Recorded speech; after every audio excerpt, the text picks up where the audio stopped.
You sound glorious. Oh, my ears. Ow! Ow! Butterscotch.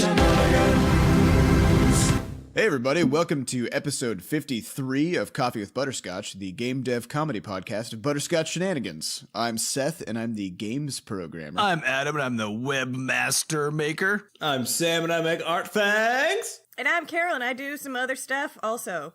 And today is June 29th, 2016, and before we get started, we have a warning. Anything could happen on this show. There will be profanity for sure, and probably a lot of other vulgar and horrible things. So this show should not be listened to by children or anyone else. And we have an extra special episode this week in that we have a new person Hi. on the episode. Yay. It's Carol. Carol. Hey, Carol. Hey. Hi, everybody. So one of the reasons why we have missed a few weeks, we'll get into the other reasons. There's a long list of reasons. Is that we have been working on expanding our studio and trying to learn how to, grow and add new people into the mix. And Carol is our first real, official, legit new person. So The test. Who- The test tool. Whatever. I don't know. The test. So who are you, Carol? What's your story? Introduce yourself to the people. Hi, everybody. I'm Carol. Carol Mertz, if you really want to know my last name. I have spent the last 6 years running a design and game studio here in St. Louis called Happy Badger Studio and Rampant Interactive, and I do all kinds of things. So my experience is in game design, game development, art, but also business stuff and just general awesomeness. I do a lot of community stuff and all of that. So I make games on my own, including a card game, Pass the Buck, a game of corporate responsibility management, and other such small, fun, little cathartic video games. And I'm just here to make Butterscotch even more awesome than we already are. Oh, yeah. So this Pass the Buck thing. Now, if I'm not mistaken, you got to go showcase that thing off. It's something pretty big. You are indeed not mistaken, my friend. I just recently was invited by Indiecade to showcase Pass the Buck, a game of corporate responsibility management, at E3 like 2 weeks ago now. That was 2 weeks ago. Yeah. And it was amazing and very weird to show off a card game at the Electronic Entertainment Expo. But It didn't have a lot of electronics in it, but Yeah. there was some static between the cards when you pull them out of the Still counts. box. Yeah, there were which rectangles, counts. which most electronics have rectangles. Yeah, there's a lot of common points there. Yeah, totally. And actually, so Carol caught our eye, just continuously over the past couple years of us being involved in the. Our eyes got rubbed really raw. I Yeah. am very eye rubby. So every time we saw Carol, it was just constant pokes and rubs to the eye. It was pretty bad. Like but you she might, if is you actually basically, see me, sometimes I've just got my fingers in people's eyeballs just Yeah. to get their attention. It's real weird, but I mean, it's a really effective tactic. Yeah, hard to we, ignore. We know you can't ignore it, and Carol has actually sort of, I guess, spearheaded would be the word, the entire growth of the game dev community here. Oh yeah, that's a thing in I St. do. Louis. So we've been involved in the game dev community here for, I guess, 4 years. And Carol just bursted onto the scene in, what was it, like 2013? You guys came to the Global Game Jam? Was that Yes, that was our first Global Game Jam was 2013. and that was before we published our first game. Mm-hmm. So we kind of met their studio, as we were both getting started. And Carol stepped up and became the president Yeah. of the IGDA chapter here, and we have a game dev co-op here, and she's been planning all kinds of events, and there's multiple events per month that she plans, and also has organized a convention here in St. Louis called Pixel Pop Festival, which is going into its third year running. So lots of street cred. I do a lot of stuff. Yeah. So things are going to get pretty crazy, especially on our Twitter feed now that we actually have a person who knows how to use those kinds of things. Yeah. Well, the best I part like about Twitter. this is, we Carol came on Monday last week, and we started going through all the boot camp stuff. and I had probably like what I thought was about 2 weeks worth of content. And you were For a normal person. yeah, normal you were hooligan. like, be careful. Like, I know that this seems like a lot, so just pace yourself. Just pace yourself. Be aware that it's going to feel like really overwhelming. So Carol finished it all in about 3 days, and then I was super, and I suddenly became super overwhelmed because the big part of the reason for getting Carol on board was so that she could take most of my jobs. And then I was sitting there suddenly with no jobs, and I was like, and I'm still figuring out how to recover from that. And that's exactly what you want. That's exactly what you want. I will say I can't art the way that Sam arts, and Sam is a master of the banana arms in ways you, that I will yes. never accomplish. Nobody can match my banana arms. So I won't be there's some real doing good any of bananas. the arts. I'll just be taking over Sam's roles, doing like the PR stuff and the social media stuff and all of the fun junk that people don't think about when people make video games, but Telling is ad necessary. providers we don't want their ad platform. Oh yeah, I've done that a lot already. Yeah, there's a big sort of a problem with making game. Well, not a problem, but it is a thing people don't think about, which is you got to have people play it, which is kind of a hard thing to do. So yeah, Carol's going to be helping with that. And then also once they are playing it, they're going to have all kinds of questions and they're going to be like, hey, this whole thing is terrible and broken. And then somebody has to answer those statements. Or they're going to send you a handwritten letter in the mail and be like, what does B do? Yeah. And Have you're people, like, have people done that? Is that a thing Why? that happens to you? why would you ever ask that? Just, Have just you get the tried tutorial. pressing it? Just push B, Betty. Bees make honey, and they buzz around, and sometimes they sting you. That's And right. they That's help right. pollinate flowers, so they're kind of nice. the proper answer. That's what B do. That's what bee do. The only important thing, though, is that they make honey. Delicious, delicious honey. Sweet, Yeah. sweet nectar of the gods. Oh, and also this episode is super special because we've recorded this episode twice. yeah. We are in a new studio space because Adam is here in St. Louis. Finally, he moved, which is also part of the reason that we missed 3 weeks.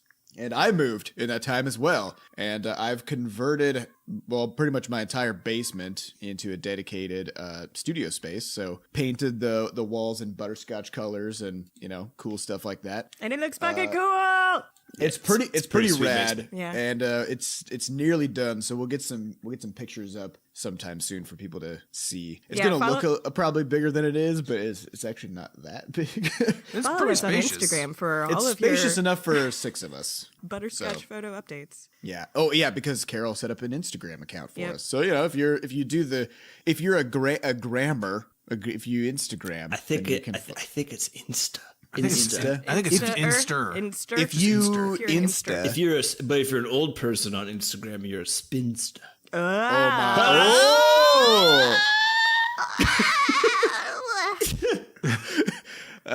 Yeah, so we tried to record this podcast yesterday. We were all sitting around a coffee table with our laptops, And each of us actually had coffee. we were drinking coffee and we were like, yeah, we're doing a real coffee with butterscotch thing. And then we put it together and then first Adam was like, oh God, I used the wrong microphone. Like he set up my his laptop mic. Yeah, he set up his nice microphone, which is it's a podcasting special microphone that it only detects in a very small cone in And it front of just itself. sounds so buttery and good.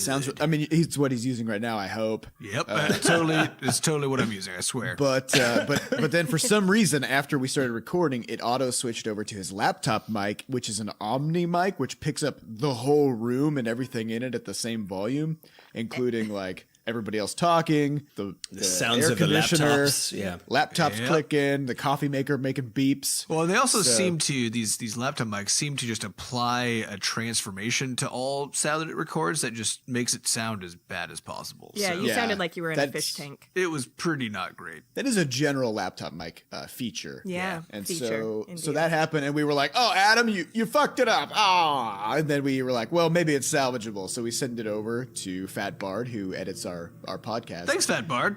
And Thank he's you, like, Fat "Oh, Bard." you guys." He's like, I mean, yeah, Adam fucked it up, but I think the whole thing is terrible because we're all using these USB mics and recording into different computers, but sitting at the same place. And they apparently turns all out, introduce variable lag. yeah, it turns out that each computer / microphone combo has a slight thing that happens over time where it just sort of starts to lag a little bit, but in different ways. So by the time the podcast was over, we were all just like several seconds off from each other, weirdly.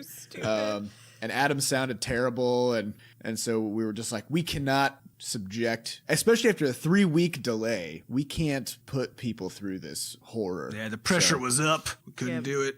Yeah. And so we honestly, didn't. I was glad to have the training wheels. Yeah, we put Carol on the spot, and it was her first podcast. There was a deer in headlights moment. So it will be the hidden secret podcast that no one shall ever hear. We were like, let's turn Lost that over 53. let's turn that over to Carol. Carol, what do you think about that? She's like,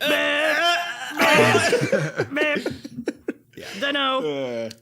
what else has been going on these past couple weeks that stopped us from? Yeah, Sam list went of whitewater things. rafting. Yeah.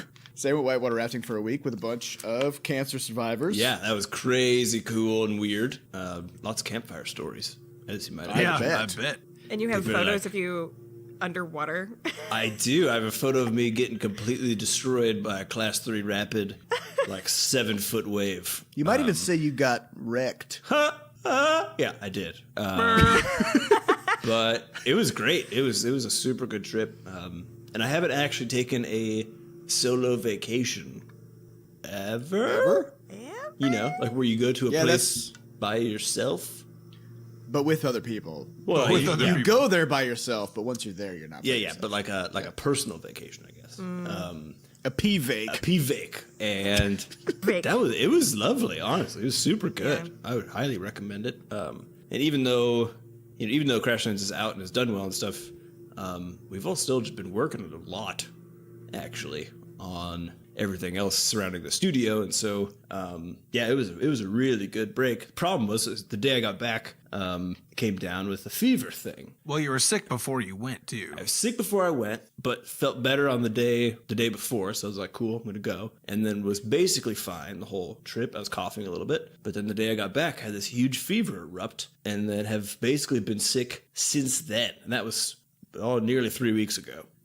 Well, and you should clarify though, it's a cold basically, but because you have no immune system, it's like a flu in terms of its symptoms. Yeah, so I've been extremely fatigued, and then the worst thing ever is that I get some of those goddamn night sweats, where basically you sweat out your body weight in water while you're sleeping, which is gross for your And then you wake up and you're like, I'm so thirsty. Can you get one of those those gerbil bottles where you just lick the tip of it and just put it above your bed? That's a great idea. I can do those. I feel like sleeping on a tarp would be a better strategy. And then have the tarp funnel into a thing that could then recycle the water back into your mouth. You could also just getting sleep on your gross. sleep on your back with your mouth open under a leak in your roof. Ooh, that would work too. Yeah, just have it drip But right it would in only there. And work it's fresh. while it was raining, though. It's fresh rainwater. Yeah. You know, you can't beat it. You can't beat it for purity and minerals. But the other And basic problem here is that the night sweats were the thing that started when I got my first diagnosis originally. So basically, not only have I been sick as a dog for the past couple of weeks, but I've also just been slowly freaking out. What would you call it? A slow freak. It's a creep freak. It's just creeping in. Yeah. So The insidious freak. yeah. So I think yesterday in the middle of the day at like noon, I just disappeared into Seth's back room and I ended up sleeping for like 3 hours. And got back We up. were all like, yeah, that seems reasonable. You got 4 hours of work done. Although I have to say there was because of the fact that now there's 4 of us and soon there's actually going to be 2 more. There was this kind of hilarious moment where Sam emerged from the bedroom after like a hour and a half nap or something.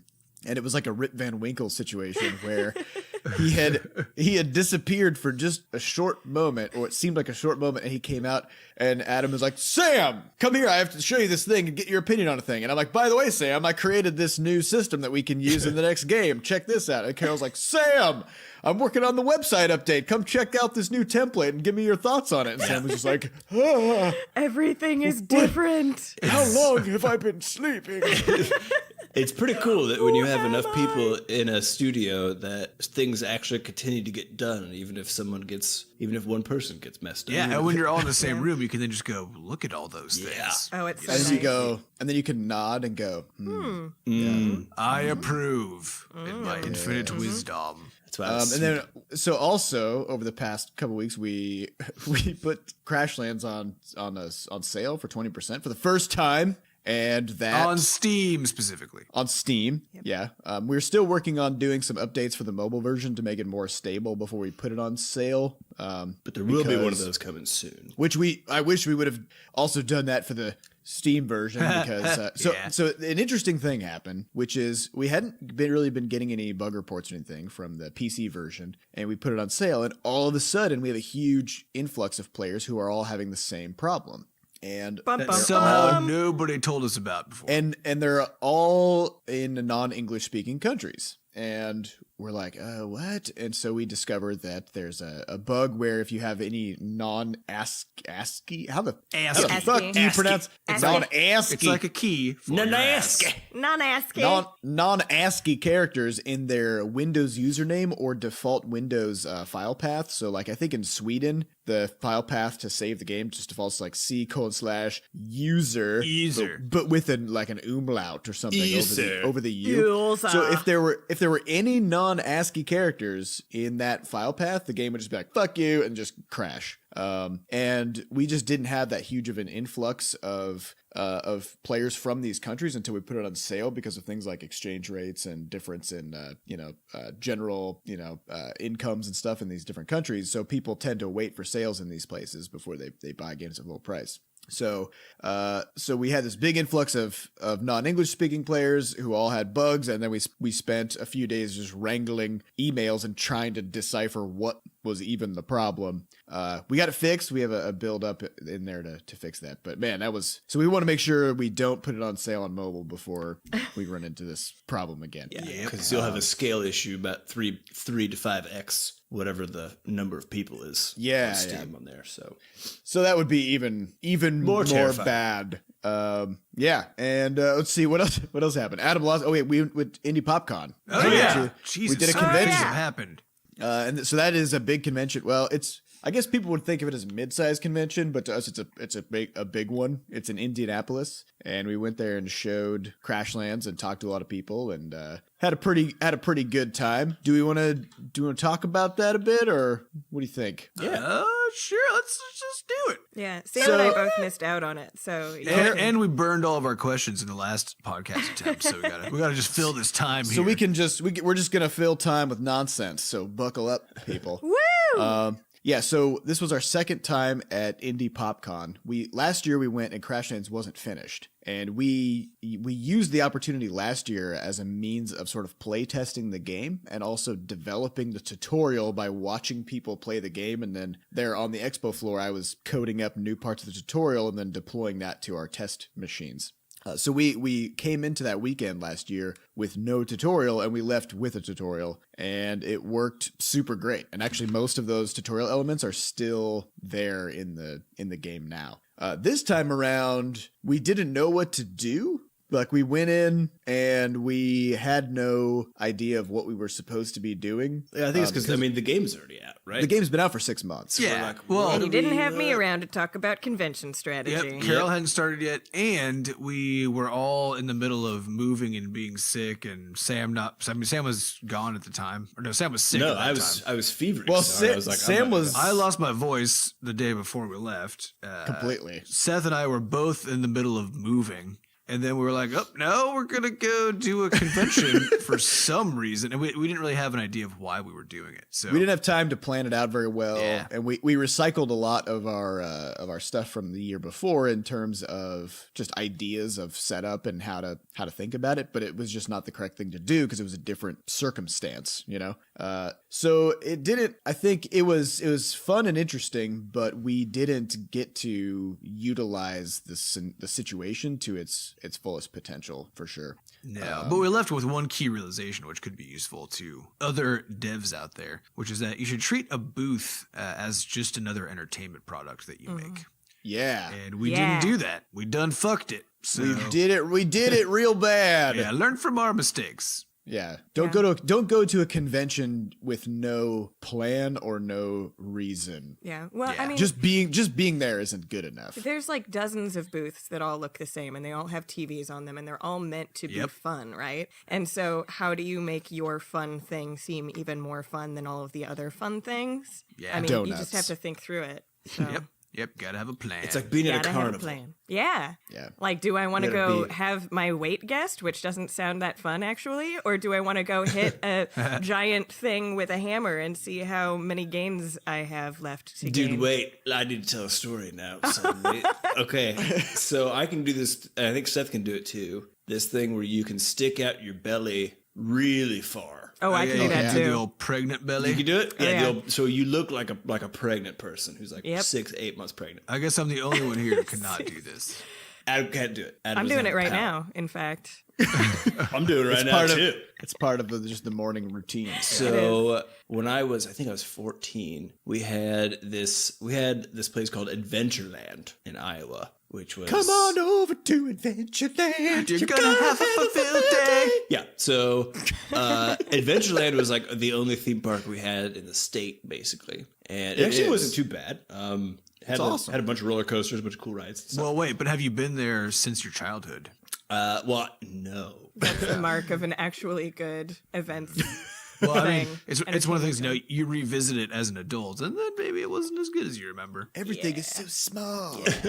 But anyway, so I went there with some friends, and they had the weight guessing guy. One of them was there, and if you won, like if he was off by, I think it's only like 5 or 10 pounds, right? I think it's 5 pounds. Yeah. They have to be really accurate. So if you're off by 5 pounds, then you get to pick like one of these fucking huge, fluffy, creatures to take home. Mm-hmm. And so one of my buddies was like, Sam, why don't you just put your pregnant belly on and go, like have him inspect you, have him inspect you with that thing, and we'll just. And then afterwards, you'll suck your belly and it'll be like, Yeah, that was exactly the plan. And so I was feeling a little, slippery. So I was like, okay, let's do this.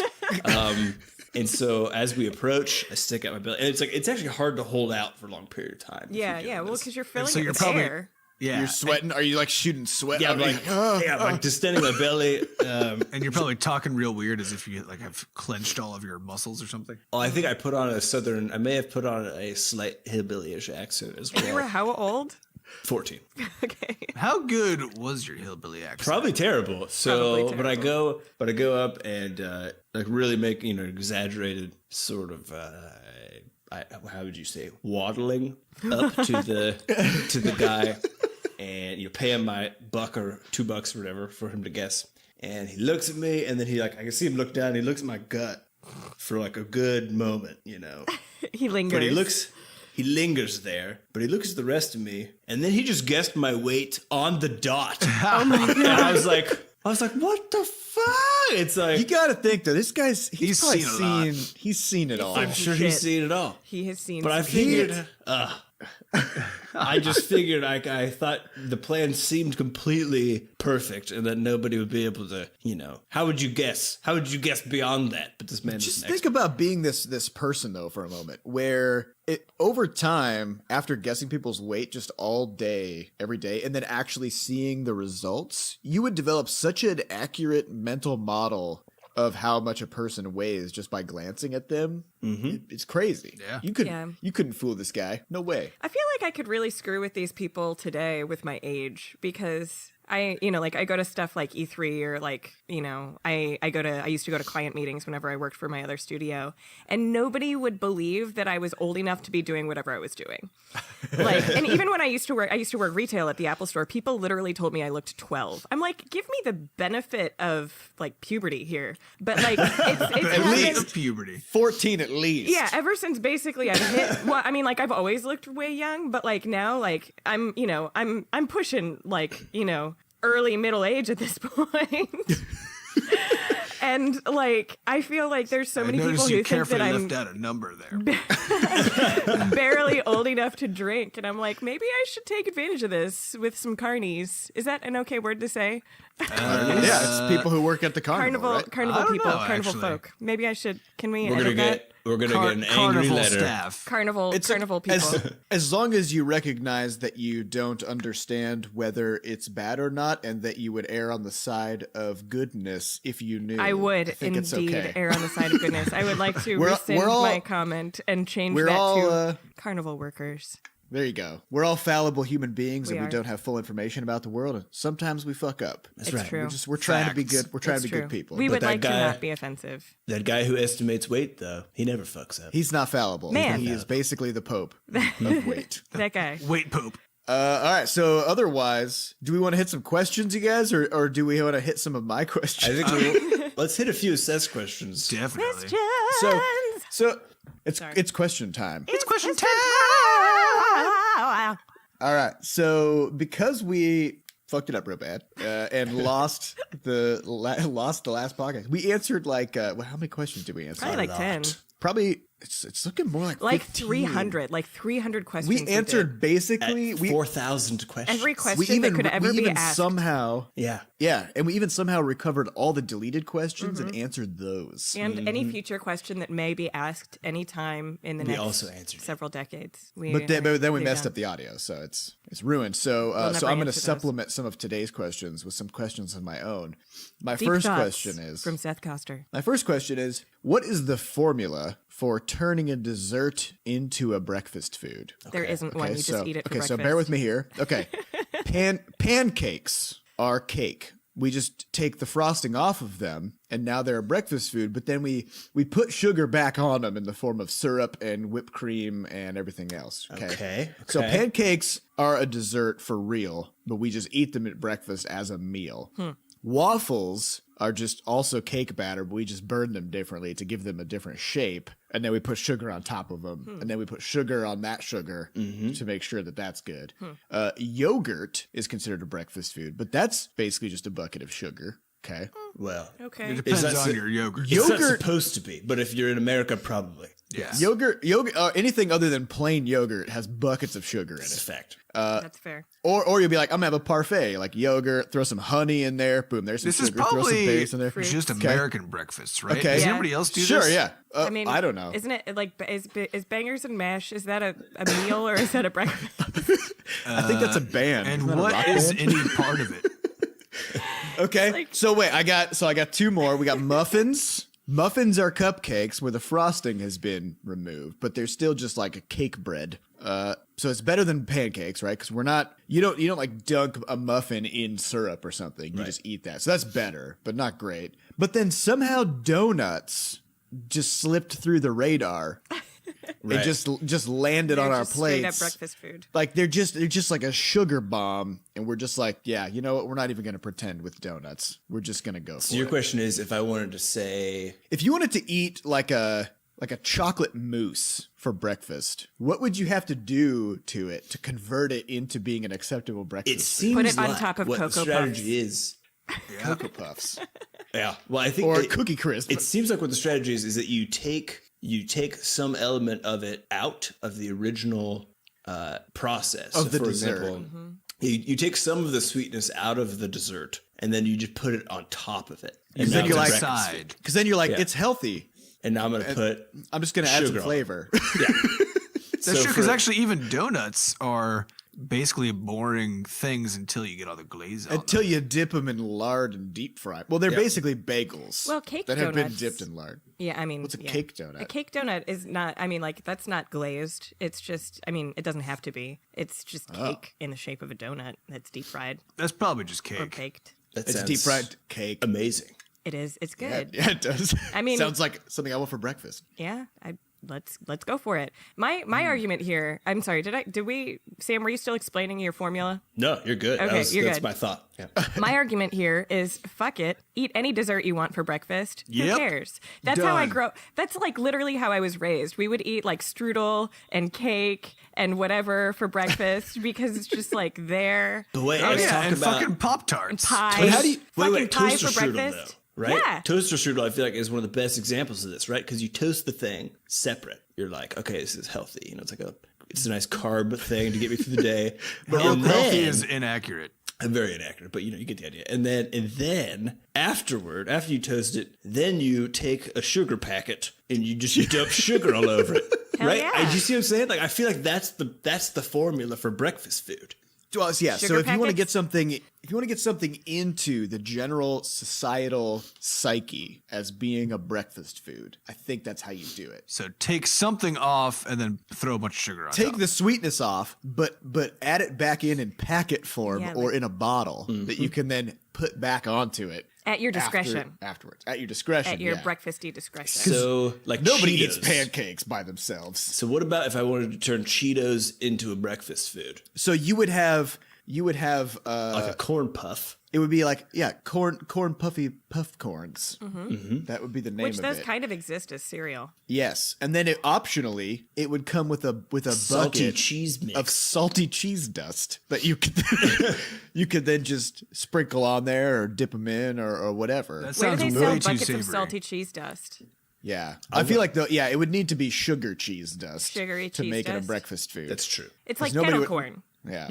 Yeah. Ooh, yeah. Oh yeah. Like exactly. cheesy kettle corn. Yeah, like cheesy kettle corn. Yeah. Okay, I just had to get that off my chest. Thanks you guys for It's all helping good. me out. It's all good. with Yeah, that you're one. welcome. You're welcome. Okay, so my final question is: so I have a dog, okay, and do? I know a lot of people with kids, with young kids, like under the age of 2, and I'm a believer that having a very young kid is kind of similar to having a dog in the sense that you have to sort of tailor your life around this third being and keep them alive, and they can't really take care of themselves, and they're always getting into mischief. And they can't talk. They can't talk, and they still need your attention all the time, etc. But sometimes, if you say this to somebody who has kids, sometimes they'll be offended, that you're equating, Comparing their child that to you're comparing, which there are worse things to be compared to. Let's be real, but Yeah, I mean, tiny children aren't even people, But I guess I'm wondering what you guys' opinion on this controversial topic is, and also if having a dog is that different than having a kid, why do I see children on leashes? It's good. Why is that a thing? That's a good What? question. Yeah. I think people get overly wrought about metaphors a lot, right? Because if I said, hey, having a kid's kind of like having a dog, I'm not saying your child is Is a a dog. beast. Yeah, that shits on the floor. That's not what I'm saying. But it actually, probably is. yeah, but children could be. do that. I mean, they do that. do. But the point They is do that do. they do that. Actually, it's But- worse. They shit on themselves Yeah. for years.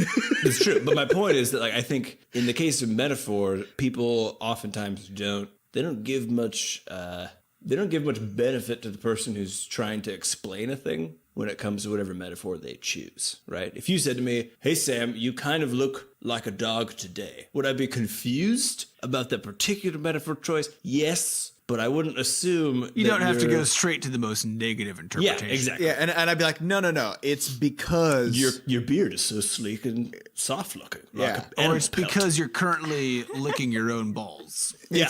Oh, it's because you're literally covered in hair from head to toe. You're not wearing anything, and you're shitting on the floor. Yeah. So my point Nothing is negative. Yeah, It's just an observation. yeah. So I think people tend to get a little weird about metaphors just in general. There are certainly ones that you don't want. There are ones that if you get compared to, like any dictators of any sorts from back in the day, generally bad. No one's going to be like, "Oh yeah, you're strong like Mussolini." That's not a thing. That's not a thing you ever want to hear. Or, oh yeah, you made the trains run on time like Mussolini. Yes. Or if people are like, "Wow, your painting style reminds me a lot of Hitler." Right. Yep. Exactly. Which actually, I mean, weirdly though, even like that one's He was a good he's painter. apparently a good painter. It's like, but you don't want. There's But too you much. don't want that. Yeah, there's too much connotation going on for that to be a good choice. But I think so. While I think people generally get a little overwrought about metaphors because they tend to, I feel like we slowly lose the ability to. But what's the bad part about comparing a kid to a dog? I don't know. Here, from my perspective, I think your kid is way more likely to turn into a jerk in 10 years than your dog is. Yeah. It's true. That's probably true. Well, and a lot like you have bad dog owners who then have aggressive, angry, shitty dogs. And you can also have bad parents who create not so great human beings. Wait, parents in the or end. child owners? That's interesting. Child owners. I guess it depends on how they approach it. Yeah. You know? The level of compassion that you exude Yeah. during your child care. If you make them mow the lawn, do they switch from being your child to you being a child owner? You know what I'm saying? I think so, don't yeah. know. Maybe. I mowed the lawn as a child. Yeah. We all mowed the lawns. We So mowed did so we. many lawns. It was Lawn Fest, early 2000s, late 90s. Yeah. All right, Yeah. let's move on to player questions Real question. that we did not Actual answer questions. yesterday. It's question time again. Oh, yeah. right. Oh, yeah. All right, first question comes from No, wait, Pixel. Sam. What? Wait, you always fuck it up. First, everybody, these questions come from podcast.bscotch.net. You can go there to ask questions and maybe we'll answer them. Thanks, Adam. Good job. Yay. Sure Back thing, to bro. you, Sam. Good job, buddy guy. Okay, Good so job. first question comes from Pixel and Bracket, who asks, is it all day, air day about making games, or do you mix in personal projects from time to time to break it up? Ooh, this is a good one. Then answer it. Okay. So for me, a personal project is game making, basically. So even if I did mix in a personal project, which I generally don't, all day, air day still would be about making games. So So for me, deal with it. personal projects is game making, but game making of a non-butterscotchy variety. So I am all about like art games and alt games on my own. So I do like little micro games or whatever to just like express myself, because it's my game making is my form of artistic expression, and it doesn't necessarily line up with butterscotchy stylings, which is totally cool. So yeah, personal projects are important to me. So when I get home, I can express myself, and when I go to work, I can help make butterscotch games the best they can be. Yeah. Although Yeah. lately, Carol's personal time has been occupied by sleeping. Sleeping, and reading the massive book list that you gave me. We've been running Carol through the ringer. Yeah, I went to bed at first couple 7 weeks. o'clock the other night.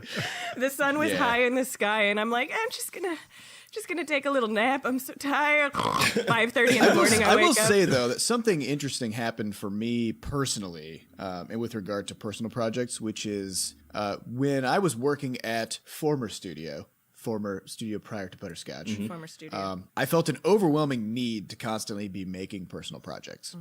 And even in kind of the early days of Butterscotch stuff, as we were still kind of finding our voice and trying to figure out who we were and what we were making and all that stuff, I was just jamming on prototypes and game ideas all the time. But for some reason, as the years have gone by of working on this stuff, my propensity to work on non-Butterscotch things has basically gone down to zero. And I don't quite know why. I don't know if you guys have any. Yeah, I thoughts or think. insight. Well, for me personally, because writing has usually been a good outlet for me as far as if I just want to go and feel like I can create something really quick. I actually tend to default to writing, even though I do all the art for Butterscotch. I've written for a lot longer than I've done art, so it's a bit like more your of a- book, Metaphorgasm, which is Did you available on stop Amazon. it? Someone bought it. I purchased it. That Someone was from me. my- That was me. I bought it. No, someone else. I was on that kayaking trip, and someone's like, "Has anyone ever written any poetry?" And I was like, "No, I'm not gonna say anything." And then they're like, "Sam, you seem like you would write poetry." And I was like, "Ugh." And so I was like, "I did once." You had to tell the truth. And then, yeah, I can't lie. And then and I get home and I get an email from Amazon. They're like, "One of your books has been purchased." And I was like, "No, it happened again." Anyways, I like that you don't want people to buy it, but you still leave it available for sale. I don't know how to turn it off anymore. Like it's a little bit. I think I put it up with like a different account. I don't even know. Where is this? Whatever. How is this happening? Anyways, my point is, I used to, when I just want to go and sort of quickly get that, that high from creating stuff, then I used to write quite a bit.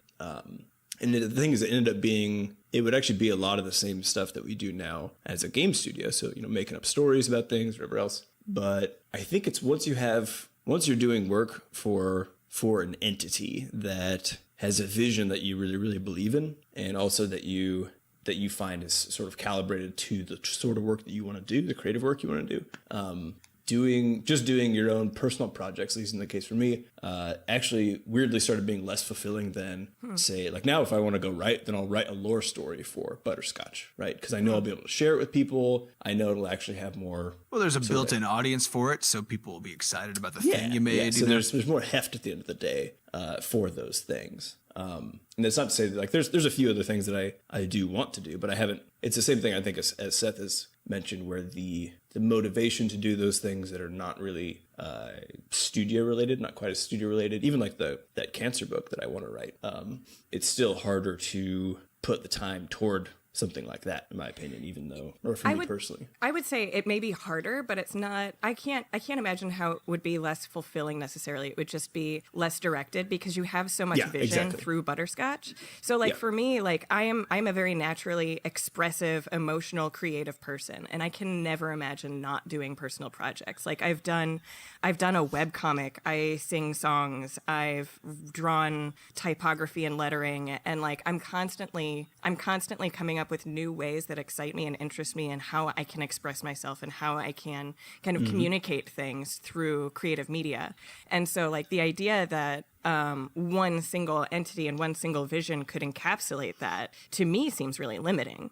But I mean, I understand where you're getting at. I would just argue that it can't be the end all be all for everybody. No, I totally agree, and I think, but I think the point you made is probably the best one though, which is just that the first sentence basically, which is that having that goal and that vision that's so strong already means that it's an easier thing to default into, basically, right? When you want to go do some creative. It's a path of least resistance. Well, no, but I think I don't know. This is getting kind of weirdly negative because it's also it depends on the kind of thing. As Carol noted, there's 1,000 other kinds of things she likes to do, right?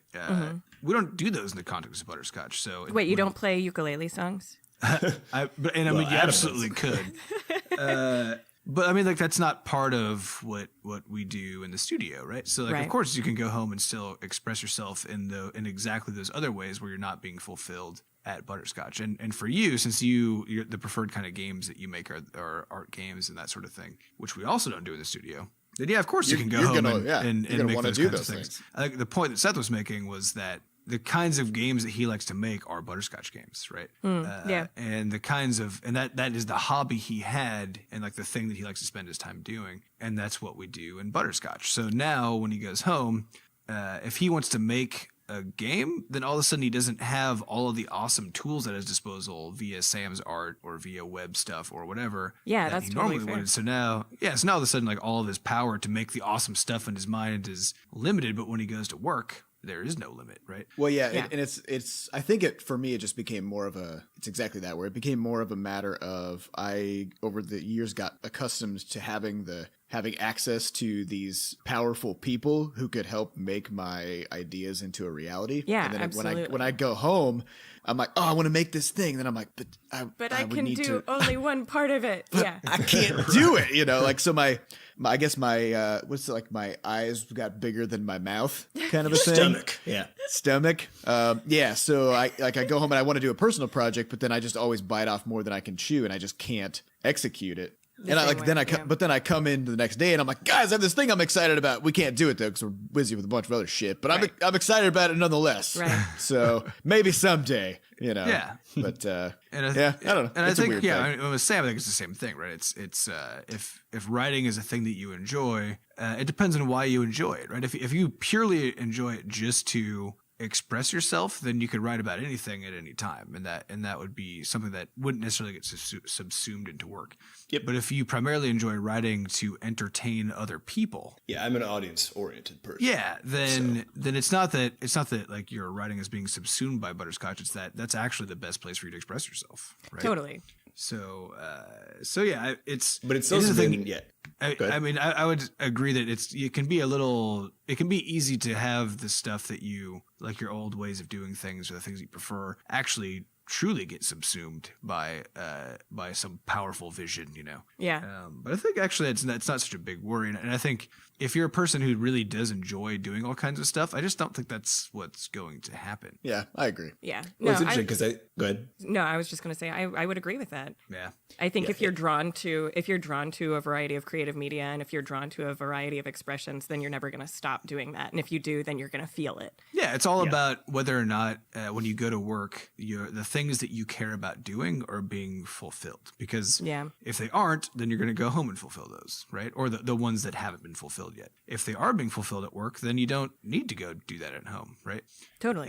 And so it all depends. It just depends on how those things line up. Yeah, it's an interesting thing though, because you have, I think everybody has to, when you get in a situation where your work is actually fulfilling, in and of itself, and not necessarily in a way where it plays into, like Carol, in your case, it's not going to be fulfilling in a lot of the creative ways that you also tend to express yourself, right? Right. But if you go into work and you have a fulfilling job, or whatever else, there is an interesting sort of, there's an interesting task that gets put on your plate, which is deciding essentially where these different lines are for where you put time in at work or at home or whatever else. And I've always thought, like, Adam, Seth, and I have had this conversation internally a few times about where that line is, where it could be, where it should be. And at the end of the day, I think it's really just up to everybody to decide personally. Like personally for me now, when I get home from work every day, I'm the last few weeks, especially because I've been sick, but in the last few weeks I'm like, I need to find another hobby to do now at home, because I literally come home and I'm like so jazzed up or excited about whatever we did from work that I don't necessarily, but I feel so fulfilled by it that I don't necessarily feel like working anymore, which is weird. And so, I get home at 4 and then I'm like, what the fuck do I do for the next 6 hours of my life? Because everything's kind of good. Everything's good. Just go find some logs and make them into coasters. Yeah, you could knit also. You could knit. Knitting Do you knit? is fun. You could watch The Bachelor. I have knitted. Is it Nat? I have Nat. It's I think it's definitely Nate. Nat. Yeah. Nate. I have nat also. Did you It's nat like, a it's hat? like shit. It's like shit. I and have shat. Nat a hat. I nat a hat also. Nice. Mine It was, sounds like a kid's book being written. I have Nat a hat. Have you Nat a hat? I've Nat a hat. I too have Nat hats. It was a bat hat. New children's book. # I Nat a hat. Well, I think this leads into the next question really well, which is from Aladikus, who asks, what's your favorite games that you made by yourself? And he just want to put in, he likes Crashlands and Quadrupus Rampage the most. Does he mean by yourself as in the studio or like as an individual human? I think you can take it however you like. That's what I think. I've made no games by myself as an individual human. Interesting. Except Greater Calculator. Interesting. I don't know why. Greater calculator. Greater Calculator is the only and therefore a favorite game that I made by myself. It's such a game. Also, that it's is, not a game. Yeah, it's Wow. not a game. I mean, artistic intent, right? If you think it's a game, as the no, never mind. I'm sorry. Even if no one else agrees. Yeah, it's a game because it's in digital media and you interact. Even if it's a brick, then it's a game. So for me, like I've made a lot of games by myself actually, and favorite is difficult because it's kind of like my babies, my dog babies, and it's hard to kind of determine, what was my favorite for whatever given reason. Like they each mean something a lot to me, but like my two favorites are probably, I have a little expressive micro game that I made for the Global Game Jam this past year called I Want You. That's up on my itch. I think it's carolmertz.itch.io if you're interested. That's a pretty good and guess. it's just So I feel like saying it's on my itch is just like, it's on my itch. honest, that's an uncomfortable way to market yourself. It's on my itch. Why don't you just get on my itch? Why don't you Scratch pop on my that itch itch for me. Just scratch Pop on my it. itch and check out my micro game. But yeah, that one was like, that one I needed to make it because it was, again, my form of artistic expression, and it meant a lot to me as I was making it. And I did it by myself, but incorporating other people into the process for audio and stuff. And then for, this card game that I made was such a long, intensive, very personal process. Like I took it from start to finish, and it's a very accomplished feeling sort of thing. And it's a lot of fun to play even still. And I get to play it with friends a lot. So between those two, I think those are my two favorites right now so far. Yeah, I mean, you ran a successful Kickstarter and Yeah. got the games built in China and shipped over somehow. Yep, manufactured, freighted, Yeah. shipped, And then demoed at E3. demoed at E3. It Yeah, could have gone worse, probably. Pretty it could have gone way worse. Yeah. Seth, about you. Oh, also, My we should fa- say, just while we're on the topic, Yeah. that you can find Pass the Buck, a game of corporate Ah. responsibility management, on Amazon.com. and It is probably other available now. places. It's Amazon, hilarious. It is hilarious. Amazon.com and Miniature Market. And if you're in St. Louis, it's at, oh my God, why can't I think of the name? There's a comic shop in Maplewood that has it too. So Just go to Maplewood, start roaming around Yeah. to random Until you find it. shops. Yep. It'll be there. And just hope it hasn't been sold out already at that particular shop in Maple. yeah, because it has sold out once. Consider it a quest. Yeah. Find. A quest for Fine. corporate responsibility Pass the buck. management. Yeah. So my favorite game that I have made by myself is the first game I ever made, which is called Sky Brawler. Oh, yeah. It's my favorite game because it's such a perfect demonstration of the sort of naivete, which is an awesome word, that comes with being a fledgling game developer. I did a Kickstarter for it around the time that Kickstarter was first a thing, like within the first 6 months probably of Kickstarter existing. So I was one of the only games on Kickstarter. You're such a hipster. I was a kick stipster, and I raised a little bit of money, basically enough money to subsist through a summer. I was in law school at the time, and I was like, here's the deal. If I can succeed in this Kickstarter, then I will not look for a law internship this summer, and instead I will just work on this game all day, every day. And the Kickstarter succeeded, and that's what I did. But the game was just so It was mechanically, it didn't make any sense. It was like an action. It was an action platformer where you were a character that Had rocket fists. The character was awesome, and I Yeah. still want to incorporate this character into a Butterscotch game at some point. But Ooh, the you character could be a had class in this next game. it could be, and it was a guy who had like rocket boots and rocket gloves, and then some kind of like a power suit that kept the impact of smashing into shit all the time with rockets from killing him. And it was sort of a super fast flying action platformer. The problem is when you're moving that fast in a platformer, you need like a really zoomed out field of view so you can actually see where you're going. And I didn't have that. And so it was more like a blind platformer, like you just kind of smashed into shit. It had a really limiting energy system. It was supposed to have like 130 levels with like full on characters and RPG and like ability trees and talent trees. And I mean, it was just like, you got pretty far into it though that summer. Like here's real the thing. far. I got about 12 levels in, and I had 4 different biomes made. I had I think I had about an hour of story content. But then when I actually scoped it out afterward, like at the end of summer, I was like, I'm like 4% done Oh my God. with this game. And not only that, but because I had no real programming experience, it just kept running slower and slower and getting more and more buggy because I didn't know how to optimize things or watch for memory leaks and stuff like that. So it's my favorite game because I loved the vision behind it and the sort of general, characters and story that I was trying to tell, but also because it was such an excellent learning experience of how not to do basically everything when it comes to making a game. So maybe parts of that will creep into, like parts of that idea or that story will creep into some of the stuff we do in the future. but Rocket boots, yes. Rocket accessories in general. Yeah. rocket I anything. would like to be Yeah. I would like to support. Yeah. Big supporter of rockets. All around. Rockets and accessorizing. Yeah. Both. Those are both two really important things. I would say my personal favorite game I made myself was probably the Sheer Madness, I think it was called. It's basically the predecessor to the Shep Hard game that Seth and I ended up making for the indie speedrun. But I think what was happening, and this kind of speaks to Carol's thing about having a point for creative expression. It was senior year of school, and I just felt kind of, I hadn't like done anything of any import ever because I was in school, and I hadn't made a game in a long time. And so one weekend I was like, Seth, if I make a game on Friday, can you like provide support to kind of get me back on because I haven't made it in a long time. So if I can't figure out how particle systems work, can I just call you or whatever? Seth's like, yeah, sure. And so And I think it just took me like 5 hours, I think. It was basically an afternoon project. And it was just one screen, and there's this big wool factory machine in the middle. And there's all these sheep who have been genetically modified so that they grow wool so fast that if you don't get it off of them, once it pops up, then they will explode from heat. So they start like vibrating after a brief time. And then my favorite part was I got a pregnancy mechanic in there. What? So when they cross each other, if they bump into each other, there's like a 30% chance that one of them will get pregnant. Oh my God. Isn't it possible that they both get pregnant? It is also possible. I didn't get that logic. Yeah. So they're like gastropods.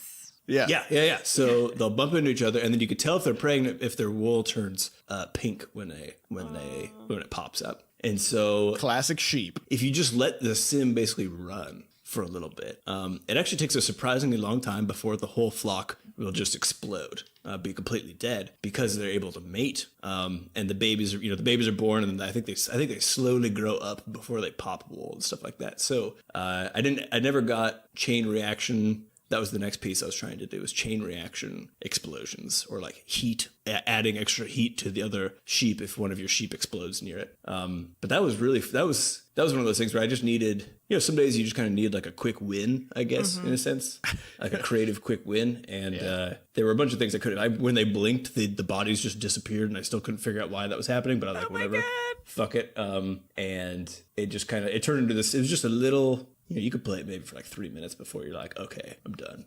But I love that thing. So fun. Oh, but by the way, before I get a bunch of upset people that I did a Kickstarter and then never finished the project, I did scrimp and save money for several years to offer refunds to everybody who backed the project. So I did do that. I didn't just take the money and run. So just Just shut up. just shut your mouth. You maniacs. Yeah. Also, people who back Kickstarter shouldn't expect every single project to be finished, because most people who run Kickstarter campaigns are doing it for their first time and need the help, regardless of whether or not they're capable of finishing it. So, Isn't the success rate 30% for finished projects?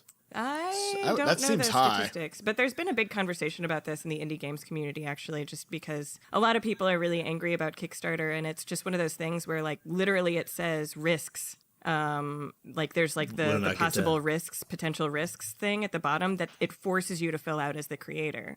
And that's supposed to tell people there's the possibility that this won't get fulfilled. And so you're really just pledging your money to help the creator throughout this. And they, in return, if they can finish the project, give you this in reward. So...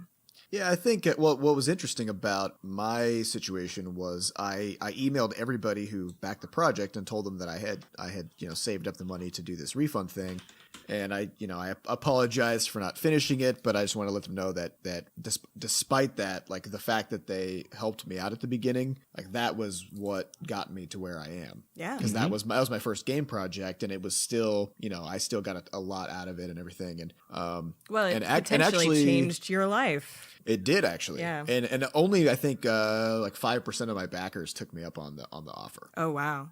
Which I thought was really interesting. Well, especially because one of them was for $5. Yeah. I remember Actually, that. yeah, the only people who took me up on the refund offer were people who pledged under $10. Yeah. Which that was also kind of interesting.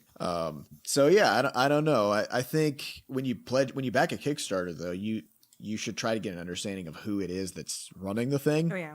Because if it is somebody, it's like there was the infamous Neil Stephenson sword fighting game Kickstarter where he raised $1.5 million as an author to develop a game, and he had never made a game, never coordinated a team like that. His expertise was in writing books, and it didn't pan out. The project just completely collapsed after 6 months, and that's when you put your money into something like that where somebody doesn't have a track record at all in and that don't area. know how to scope it. And Yeah, I mean, it's a risk. yeah, So you just gotta know that going in. hedge your bets. Yeah, well, I mean, you should never consider Kickstarter as you buying a thing, even if it. Right. I think that's one of the problems with the tiers and stuff is that the rewards are often you getting a thing, or buying the product or whatever, and it sort of implies that you have bought a thing, that's what the transaction is, when Yeah. that's really not it. It's you investing in a thing, right? Yeah.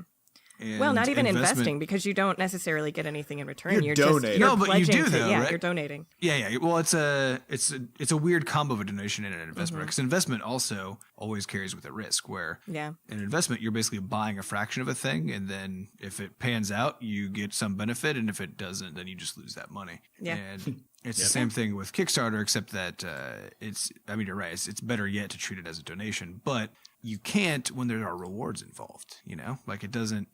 People aren't normally able feel to like do it. that. It doesn't Yeah, feel it's like a donation. incentivizing the donations. Yeah. Yeah. Like public radio with Yeah, their like- tote bags. Yeah, except with that, you definitely get You the know, tote bag. yeah, right? you know. That Yeah, you're because gonna they're an get the tote bag. established institution. So yeah. All right. Well, I think that's all we got for today. Cool. Again. Heavy combos. This I gotta say, different this from podcast. yesterday's. This podcast is gonna sound so much better than yesterday's, but yesterday's was easily the best podcast Of all ever, time. ever Oh, yeah. made. We Not even by talked us. about hashtag old people words. We didn't talk about hashtag old people Yeah, words. That's today. true. This is just No a one tribute. will ever know. No one will ever know. This is just a tribute. Got Best to podcast in the world. believe it. All right. Well, we'll wrap it up for today. Thanks for listening to Coffee with Butterscotch. Sorry it took us so long to get back after 3 weeks. But we're back now. We'll see you again next week. Bye. Bye. Goodbye. Bye.